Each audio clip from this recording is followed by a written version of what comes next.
YouTube. Forgot I had those in. How are we? Welcome back to another video.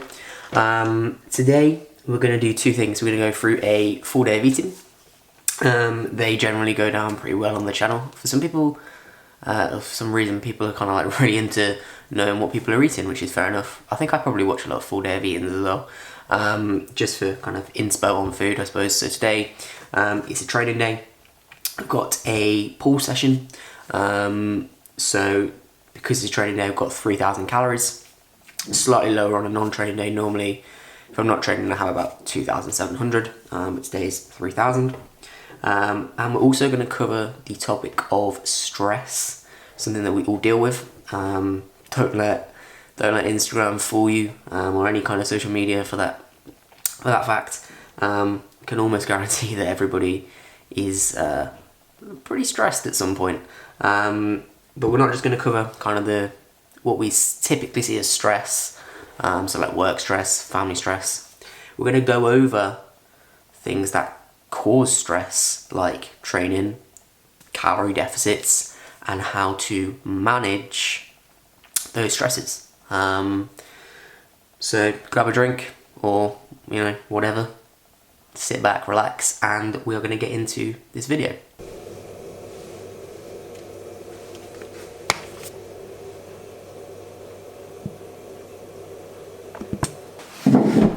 Okay, catastrophic news. Ran out of eggs. I was like, I'm gonna have to try and replace some of that protein with something else. I thought, well, the only thing I've already got that I could have is a skyr yogurt. I thought that's a bit annoying because I'm gonna have to then compensate for carbs later on. And then I realised I didn't actually have enough banana.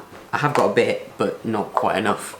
So it's leveled the playing field out again. So we've got 150 grams of skyr. This is honestly an amazing skyr yogurt. It's the salted caramel one from Muller, and it's amazing. So I'll definitely give that a try if you've not already. And Bircher muesli, forgot what it was called then.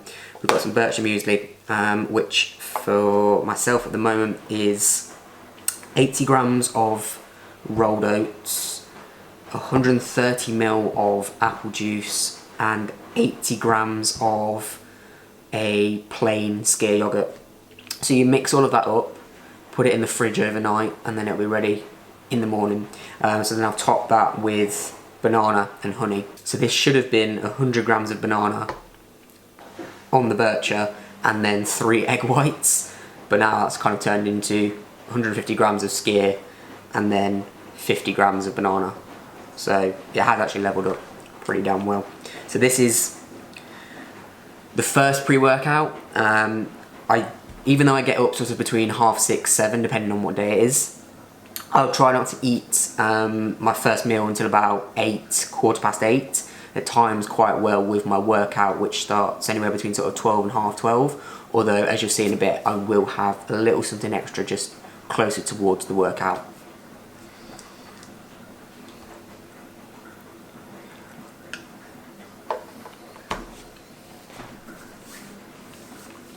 Birch is very, very good.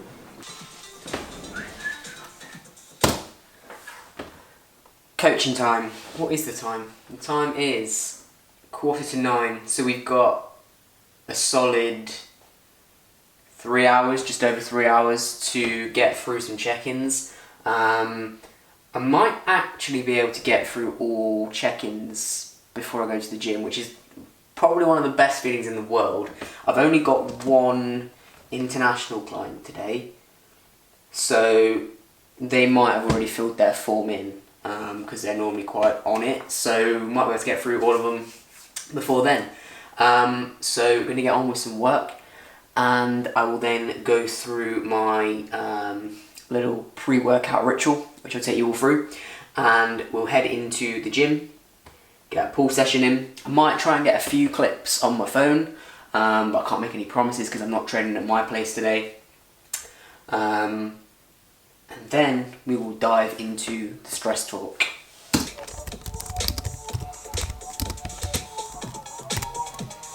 spot on. We'll just look to increase that this week as well. Okay, welcome to pre-workout routine with Sam Barnes. So we have 3 powders to talk about, and probably the most important thing out of all of this, the pre-workout Pop-Tart should be a part of everybody's life. So around about 30 minutes before a workout, I will have a Pop-Tart. This became a thing maybe the beginning of the year. It just sort of became a part of my routine because I was having to do work before training. That's just my preferred way of doing things. I'd rather get as many check-ins done before I train. Sometimes I was leaving too long between breakfast and then training, but then it wasn't enough time to have another meal in between then. So I started having a Pop-Tart, and it's working for me. So we have 1 Pop-Tart. During this time, I'll also get sups ready. So depending on what session it is, I'll have a pre-workout. Pre-workout at the minute is Naughty Boy. You've probably seen me go over this before. So this is the Naughty Boy. Is it going to focus? So that is the Naughty Boy Menace. I've currently got the juicy fruit flavour, which I wouldn't recommend if I'm honest. I prefer, I don't know what the flavour is, but it's the blue one. I don't know what it is, but it's nice. So I'm going to have half a scoop of that at the minute because I'm very, very early into this training block, so I'm not on tons of caffeine at the moment. Intra-workout, we've then got EAAs. So I take the Train by JP ones. I'll have 15 grams of those, and then just 5 grams of a very, very basic creatine.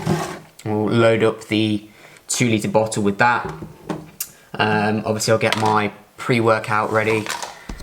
If this could focus on me, that would be great. I'll get my pre-workout ready to drink in the car. Pre-workout hits me so fast. I only need to have like 10 minutes and it's like I'm basically on drugs. So I'll get all of those ready, have the Pop-Tart, gonna watch some YouTube so it'll get me fired up ready for training, and then we'll head to the gym.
Post-workout, so 30 to 45 minutes post-workout, go in with the first meal. There is 180 grams of carbs here. It's basically like over 1,000 calories. I think maybe one day it will kill me, but it does taste good. I would also like to apologise for my bagels, because it's a bit of a car crash really, isn't it? It's just all gone wrong. So we'll ignore that. But we have a cinnamon and raisin bagel with 30 grams of jam. And we have 100 grams of Frosties, Elite cereal, with 300 ml of oat milk and 30 grams of Trained by JP Cinnamon Danish Whey. Okay, let's talk stress. The last time I got the whiteboard out, we were talking sleep, and that video went down really well.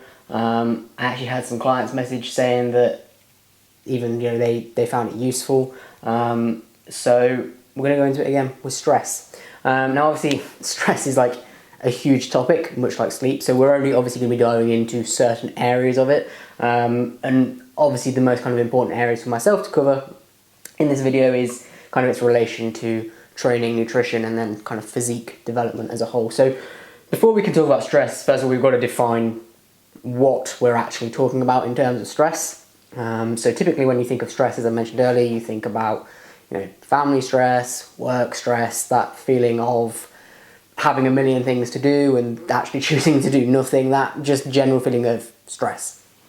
What I'm looking at more deeply here is the state of somebody's nervous system. So your nervous system is going to be in one of two states. It's either going to be in the sympathetic state or it's going to be in the parasympathetic state. So the sympathetic state is more commonly known as fight or flight, and the parasympathetic state is easily understood as the rest and digest state. Now, obviously, based on those two names, I think it's pretty obvious which one we want to try and spend as much time in. So that's that parasympathetic state. But in this kind of modern day and age, I come across a lot of people who come to me for coaching who are in a constant sympathetic state from work stress, family stress, just general personal life circumstances, particularly dealing with clients obviously that are trans, particularly people that are pre-transition. That's obviously an incredibly stressful time. But we then also look at people who are already training, are already maybe trying to lose weight, maybe overtraining, maybe under-eating. These are other stresses that we're looking at that are pulling us into a sympathetic state when we don't want to be in that state.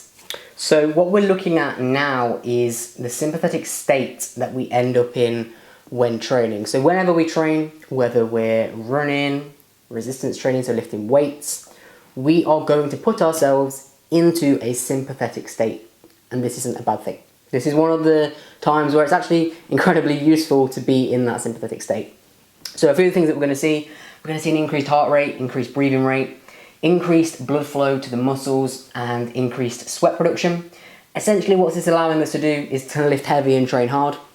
This takes me very nicely onto why that sympathetic state is a part of us as human beings. So this is going way, way back to time of the dinosaurs, let's say. Let's say we're being chased down by a dinosaur. What our body needs to do in that circumstance is down-regulate other systems. So we're looking at the gastrointestinal system, we're looking at certain types of hormones being down-regulated, and then our body is able to focus more on these kind of things.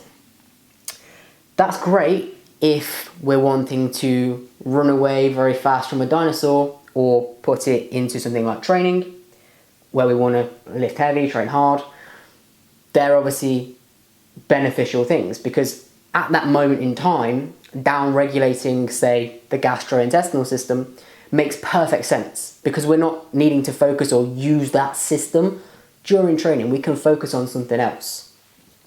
The problem then comes when we finish training. And this is where kind of that bro science thing of as soon as you finish a workout, chugging a protein shake isn't the greatest thing that we can do, because we're still in a sympathetic state. Until our breathing rate's gone down, until our heart rate's gone down, we're more than likely still in that sympathetic state. It's going to take about 30 to 45 minutes for most people to come out of that state. Why is this bad? Well, if we go back to, say, the down-regulation, for example, of the gastrointestinal system, we're looking at a decrease in GI motility, so movement within the stomach, for example, decrease in secretions, so saliva, gastric acid. All of those things are obviously incredibly important for the absorption and the digestion of the foods that we put into our body.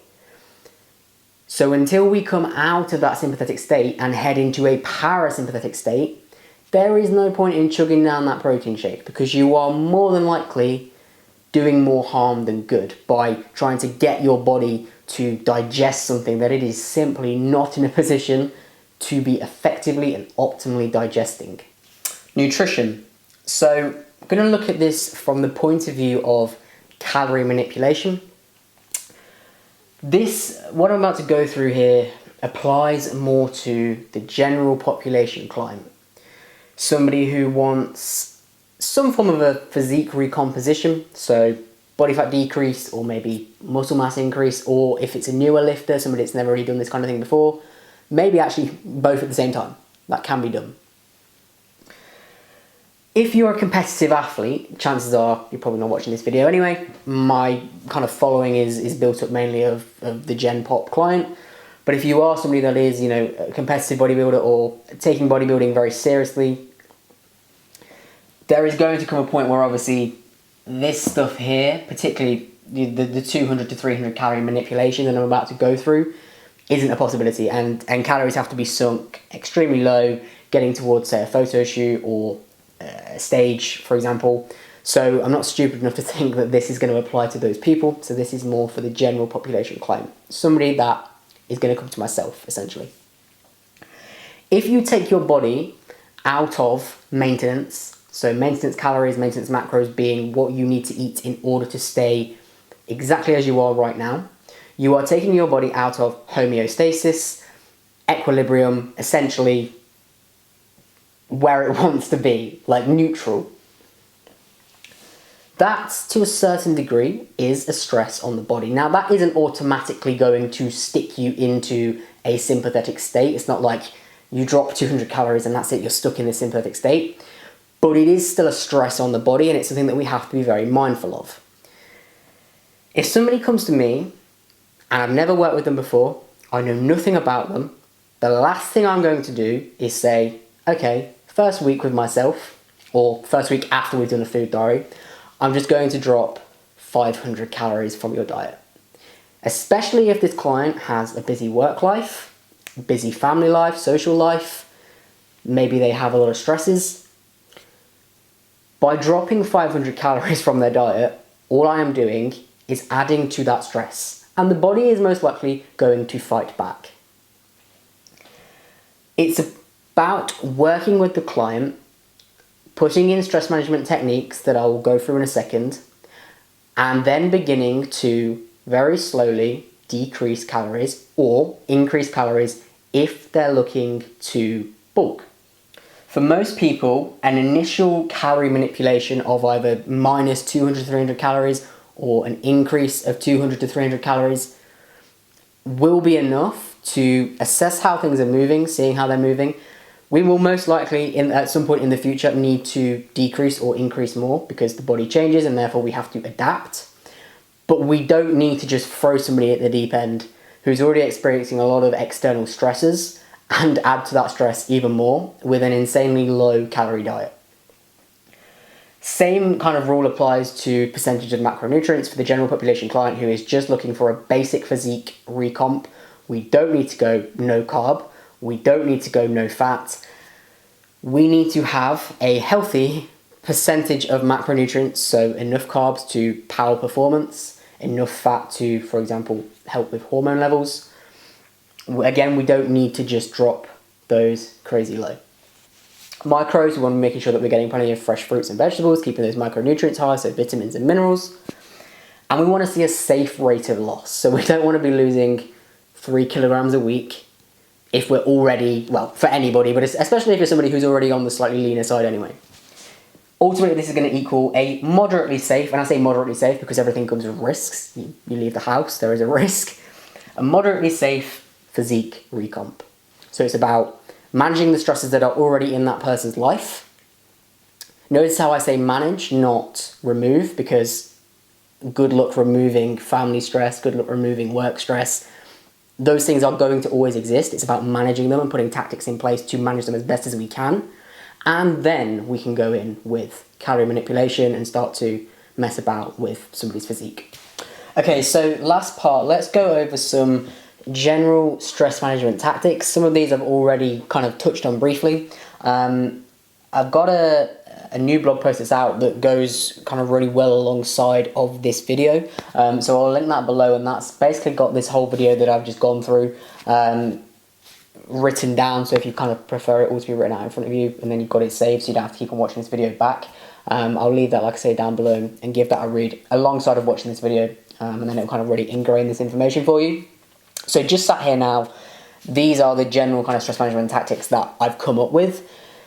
Not everybody needs to do all of these things, but there are a few in here that do apply to everyone to a certain degree. So, as I already went into, wait to return to a parasympathetic state post-workout before food. So stop chugging that post-workout shake when you're still in that sympathetic state, when you've literally just put down the dumbbells.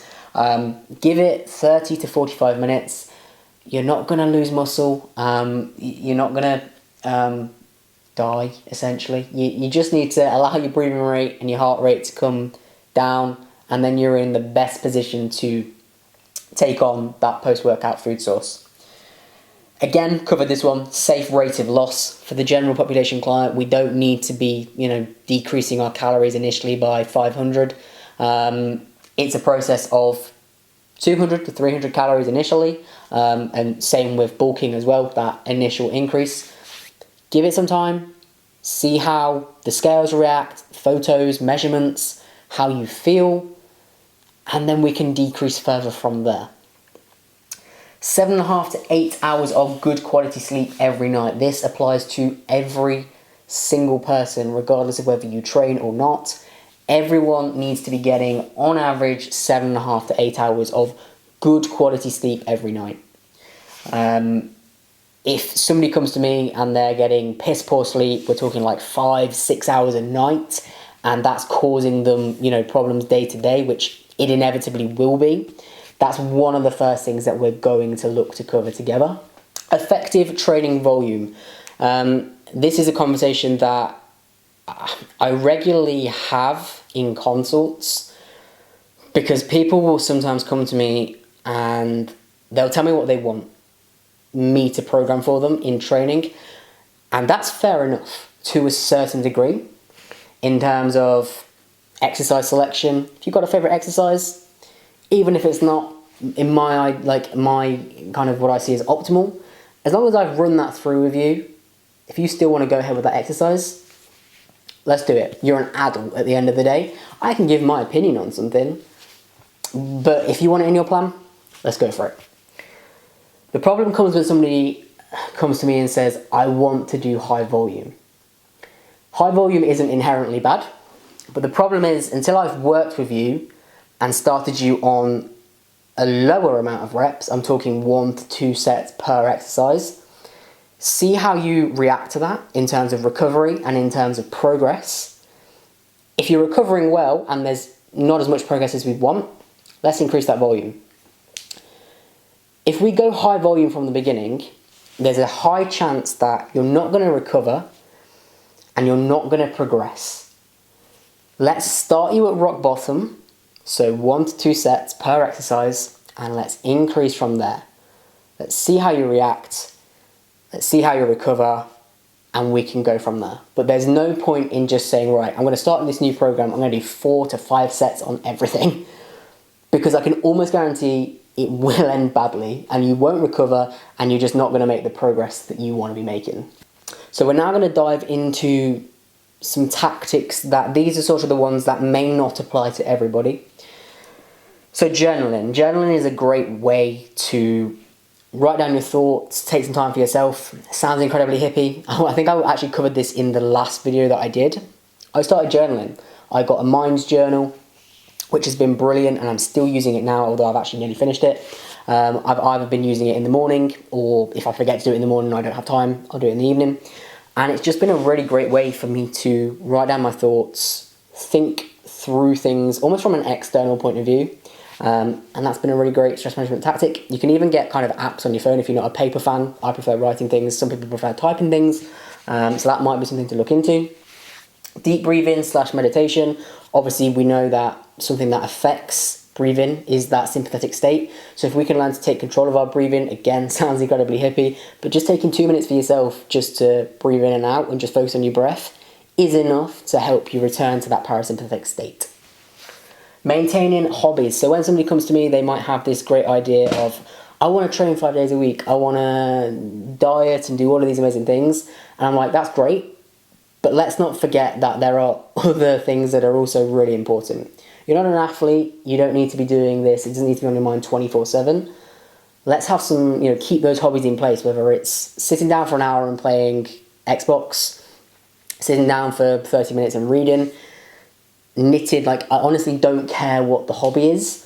Let's just make sure that we've got other things that we can use when times maybe get tough, or we just need to take a step back from training and nutrition, and we've got those things in place that can help us.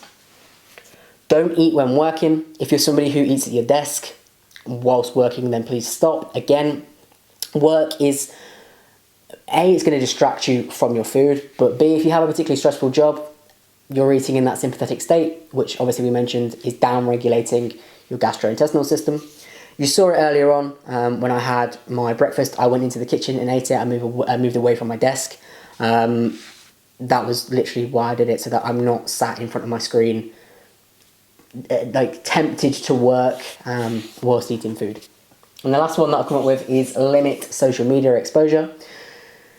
I've been there and still continue to be there. It's very, very easy to mindlessly scroll, see these photos of people smiling, doing amazing things, and thinking, I'm just sat in my room working. And the truth is that everybody faces stresses, everybody faces difficult periods, but social media is very good at masking those things and making people out to be living these amazing lives, which might be true, but even the ones that have got tons of money, amazing cars, amazing clothes, chances are they're still dealing with a lot of stress.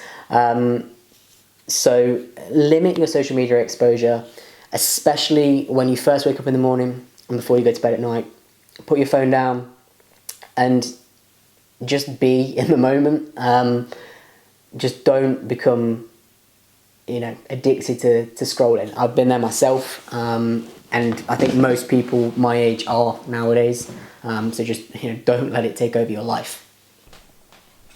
Okay, stress talk done. We can now go in with essentially what I always call my second post-workout meal. Basically just includes fats, whereas the first post-workout meal, very, very minimal fat in there. So we have got 200 grams, that's the raw weight of white potato. So what I've done is I basically made it into chips. So parboiled it, then covered it in a teaspoon of olive oil and some salt, shook it up, and then put it into the oven for 20 minutes.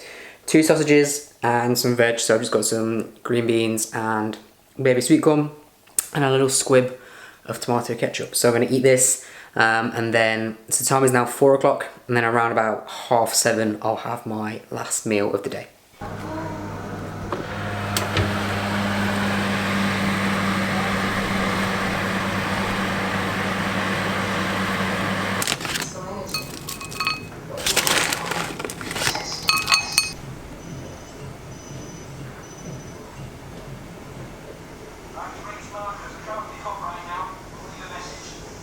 Okay, I am rounding off the day. I just had my last meal. Tend to eat that around about 7:30, and there's plenty of time for it to digest before bed. So that was half a packet of Uncle Ben's rice, some chicken, and then a bowl of muesli with coconut milk, frozen raspberries, and honey. So that is 3,000 calories rounded off for the day.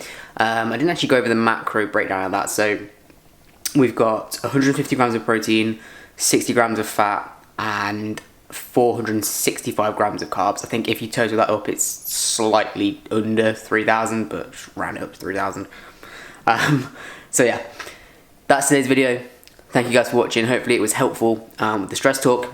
Any questions, feel free to comment them down below and I'll get back to you. Give this video a like, subscribe if you are new, and I will see you all in the next one.